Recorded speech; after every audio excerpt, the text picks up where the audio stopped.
ladies, welcome back to my channel. Thank you so much for tuning in. I pray everyone is doing well. And if you're new here, my name is Keisha. Welcome. And I just want to encourage each and every one of you, if you haven't already, subscribe to my channel. That way you are notified with any updates and new video uploads, so you don't miss out on what God is doing through this channel. And also, share my videos. You may never know if your mom, your sister, your brother, your cousin, your auntie, your friends, whomever is within your community or circle that may need to hear a message depending on what season that they're in. So comment, like, subscribe, as it does help my outreach and get my videos and push it out to other people as well. So thank you in advance. Okay, so ladies, I don't know about you guys, but I know for me, I've been in this season where, and more recently than anything, where I've been feeling like God has just been so distant. I mean, how many of y'all can relate to that? Because I know I can't be the only one.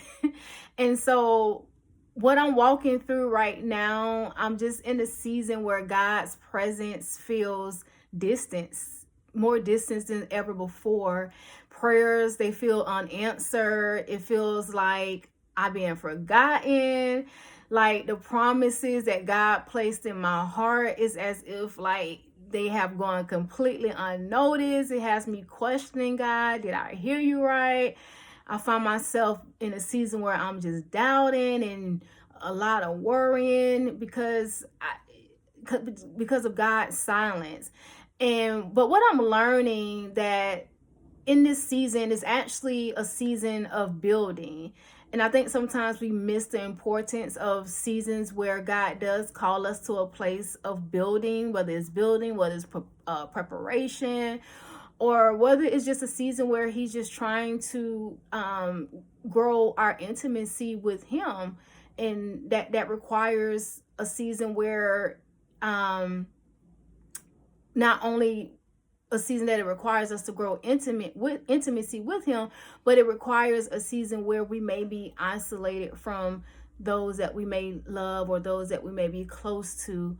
We may have to separate from them either temporarily or maybe for a lifetime, depending on the circumstances.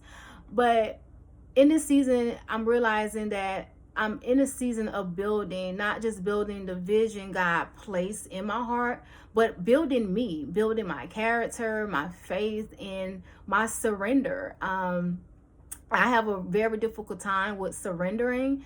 I'm the type of person where I love control. I like to know what's ahead, what my future looks like, what tomorrow looks like.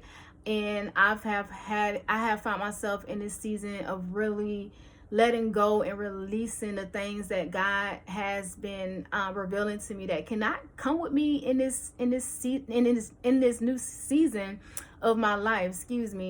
And so God is breaking me out of self-reliance, out of me needing to be in control, as I mentioned, and he's teaching me what it really means to depend on him completely, not depending on my jobs, not depending on careers, not depending on friends and family members, not depending on my gifts or my talents or my skills, but completely depending on him.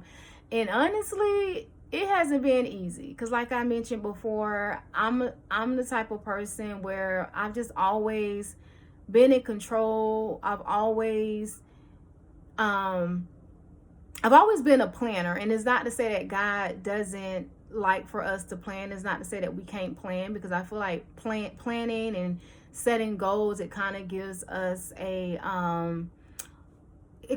like a starter, like a head start of just kind of visually seeing where we're headed and where we're going. But it doesn't always mean that's where we're going to end up. And I'm realizing, the plans that I have made and the goals that I have set and have made, some of those are not aligned with God's plan for my life. And it has been devastating for some of it. And then and so yeah, I'm just really just at a place where I know I need to surrender to God, but it's the how for me at times. And I don't know who all struggle with the how when it comes to surrendering, but it's not pretty. It's like to the point where I can feel the resistance. I can feel me wrestling and fighting with God. Like I can just feel it. But I know surrender is better than sacrifice, and obedience is better than, sacrifice. And although I'm wrestling with it in this season, I'm definitely going to be obedient, because I know on the other side of my obedience, there's a greater reward. Like God knows what's best for me. He knows my future. He knows my hope. He knows the plans. I mean, He created me. He's our creator. So I know the things that God is calling me to surrender and to release in this season. It's all because He has something greater for me. And so that's what gives me hope, because I know whatever I release, God is going to replace it with something better. And along with that surrender and trying to release what God is asking me to let go of, it's been, a lot of heaviness.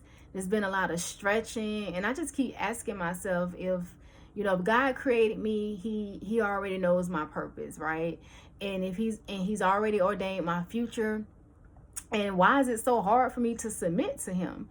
And as I went to reflect and just kept asking myself why is it so hard to submit to Him, I just kept hearing in my spirit, God kept bringing up Genesis 16 verses 1 through 12, and that's the story of Hagar and Sarah. How many of us know about the story of Hagar and Sarah? And if you don't, I'm just going to give you a little context of it, and I would strongly encourage you to read it, because it's an amazing story. And so in the story of Sarah and Hagar, God had made a promise to Sarah and Abram, right, that they will have a child, but time kept passing and nothing was happening. And so they grew tired of waiting. That's just like us. God gave us a promise, and a year go by, 2 years go by, 3, 4, 5 years go by, and we still have not yet to see that promise come to pass. And it's like, Lord, where are you? Okay. And so they grew tired of waiting. God's timeline for them felt too slow. So Sarah came up with her own plan. She came up with this brilliant plan, okay? Not literally, but and so she told Abram to sleep with Hagar, which Hagar was an Egyptian woman, so Hagar could carry the promise that they had been waiting for so long. And so back in that time, being a surrogate or surrogacy, it was legal in that culture.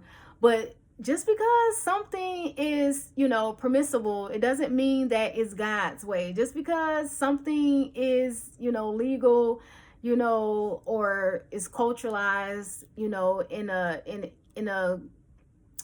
in a different nation or culture or background, that doesn't mean that it's okay with God. And so fast forward, Hagar, she gets pregnant, and the very promise that Sarah had been longing for became the very thing that made her bitter. She ended up resenting Hagar because Hagar was able to, bore a child, and God had, closed Sarah's womb. And so she became jealous. She began to mistreat her, and Hagar ended up running away. And in the midst of her running away, she was alone. She felt afraid, and she was broken. And Jesus, you know, he met her there, right there in her grief, right there in her loneliness, despite of what was, you know, happening in her circumstances. And as I began to just really ponder on that and just sit and reflect and take inventory on what was happening between Hagar and Sarah, because I feel like it was both, you know, devastating for the both of them. Here Sarah is grieving because God closed her womb. I mean, can you imagine as a woman, especially in those times, you know, if your womb was closed, if you couldn't bear children, it was as if like you were like something was wrong with you. And then you have Hagar over here, she innocent, you know, she just following what you guys asked her to do, and then now you mistreating her. And so for me, my heart just went out. I just had a compassion, you know, for both of them, towards both of them, right?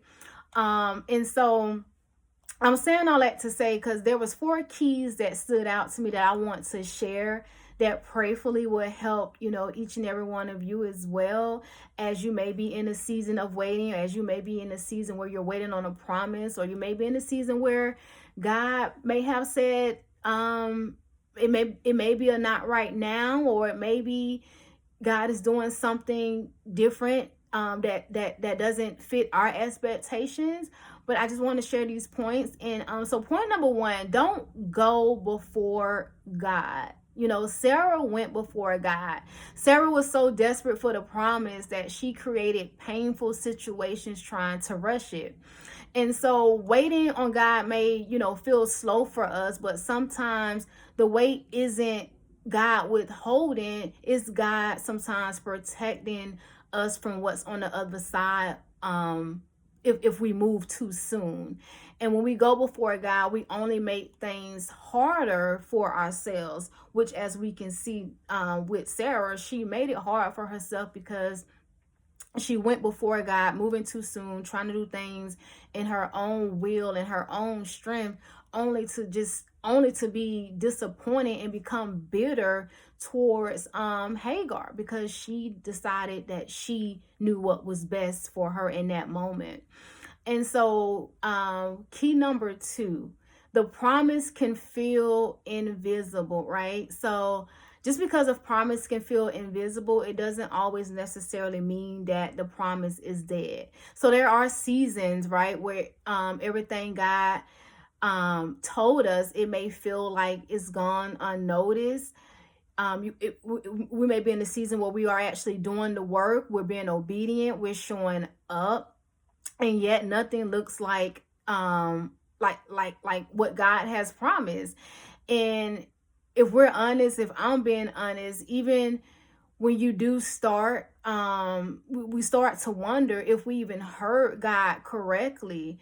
But here's what I've been reminded. Well, here's what I've been reminding myself: just because the promise is quiet, it doesn't mean it's being canceled. And so Sarah's womb, although her womb was closed, the promise was still alive. Like, just because she didn't bear a child when she wanted to bear a child, that doesn't conceive a child when she wanted to conceive a child, that doesn't mean that the promise was dead. That doesn't mean that God was saying no. And so whatever God has spoken over your life does not expire just because it has not shown up yet in your timeline. We have to just trust the fact that it's still coming. And if God said it, then it's going to happen, right? And so point number 4, God's silence is not God's absence. So Hagar, you know, she thought she was completely alone. No one was around her, right? And no one was with her, but God still showed up and met her right where she was at, in her grief, in her loneliness, in the rejection that she was feeling.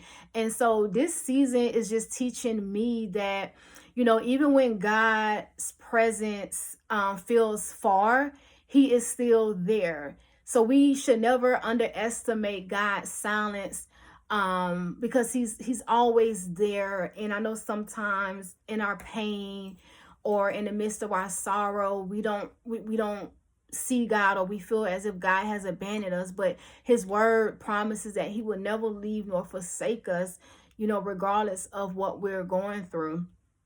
And then point number 4, be obedient even when it doesn't make sense. As I mentioned earlier, obedience and surrender has been very difficult for me in this season. And this is something that God is gracing me for, and just also being patient with me as well.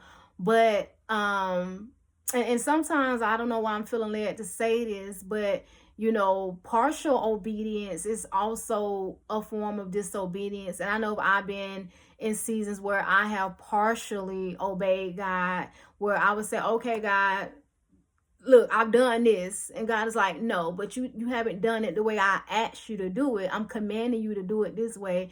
And so we can't get used to or comfortable with the fact just because we may partially do something, that doesn't mean that we are obeying God. Because if we don't do it fully and do it wholeheartedly, then we're still we're still in disobedience.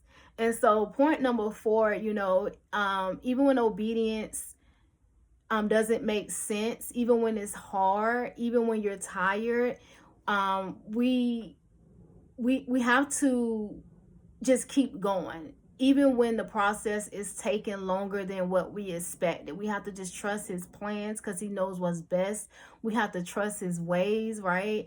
And so Proverbs, which is a scripture that God has really been highlighting to me in these past few days, Proverbs chapter 3, verses 5-6, where it says, trust in the Lord with all your heart and lean not on your own understanding. In all your ways, acknowledge him, and he shall direct your paths. And so that just means, ladies, even when we can't see the full picture, even when the roads ahead look unclear, when it's uncertainty, just acknowledge him anyway, and just keep moving in obedience. And God honors obedience, and he will not be rushed. So regardless, if we try to get ahead of God, if we try to rush God, we're going to end up coming back to square one. So we might as well just wait on God and get it right the first time, instead of just keep going in these cycles over and over and over again, because God is outside of time. So God moves when he sees fit. And that's just something I'm learning that I just have to accept. Like Keisha, unfortunately, you may be uncomfortable in this season. You may be tired and grown weary in this season, but the Lord is with you. And just being, and I think too, what's also been helping me is just being reminded about God's promises. His promises over my life. And that's something else I would strongly encourage you, ladies. If you are in the season where you have grown or growing weary, stay in your word, stay in your word, stay in your word, stay in your word, because it refreshes your soul, it replenishes you. And it's just a reminder of who God is, because he's the same God yesterday, today, and forevermore. And just thank God for the season that you're in. Think about some of the trials and hardships that God has brought you out of, and how he has showed up for you, during seasons and times where you didn't know how you were going to make it. You didn't know how you were going to how your rent was going to get paid. You didn't know how your lights was going to get paid. You didn't know how your car note was going to get paid, but God made a way. And I feel like that's like, that never changes. And so for me, I'm always just thinking about God's goodness. I'm always just thinking about, when I'm feeling, when I'm getting impatient, I just think about the times that God has showed up in my life. And it just reminded me that if he showed up then, he's going to show up over and over and over and over again. And so the bottom line, ladies, is that God's timing is not slow, it's sovereign. Okay. So the wait is not punishment, it's preparation. And so if you're in a season where you're in a wilderness season, preparation season, or building, or in a building season, don't waste it. Ask God what it is that he's showing you in this season. Ask God what it is that he's building in you in this season, and how you can use this season to steward over the things that he's calling you to do. And so don't never underestimate what God can do in a season of silence, because God is always working, even when we can't see it, even when we can't feel him. And so the promise hasn't gone on unnoticed, ladies, and God sees every step that you're taking in this season. And so even when it doesn't feel like it, and no matter how heavy it feels, he hasn't forgotten about you. He hasn't forgotten about me. And we have to just wait on him, okay? Because he knows what's best, and he wants what's best for us. And so we serve a God that loves us dearly, and God doesn't withhold any good thing from his children, okay? And so that pretty much ends this video for today. I pray that it blessed you as it blessed me. As I mentioned, this is just the season that I'm in now, and I just wanted to be vulnerable and just share this message, because I know that I'm not the only one probably in this season. And my hope in this message was to just encourage each and every one of you that if you are in this season, whether you're in this season now or you may be in this season later, because sometimes just because we may not be in that season momentarily, it doesn't mean that we won't be in that season in the near future. And so I just pray that this video encourage each and one of you. I pray that it gives you hope, and I pray that you just continue to just seek God's face for your will and purpose that he has for your life. Continue to make him priority over everything in your life, and do not make him secondary. He loves you. I love you. And again, thank you so much for tuning in. And I'll see you next time. Later.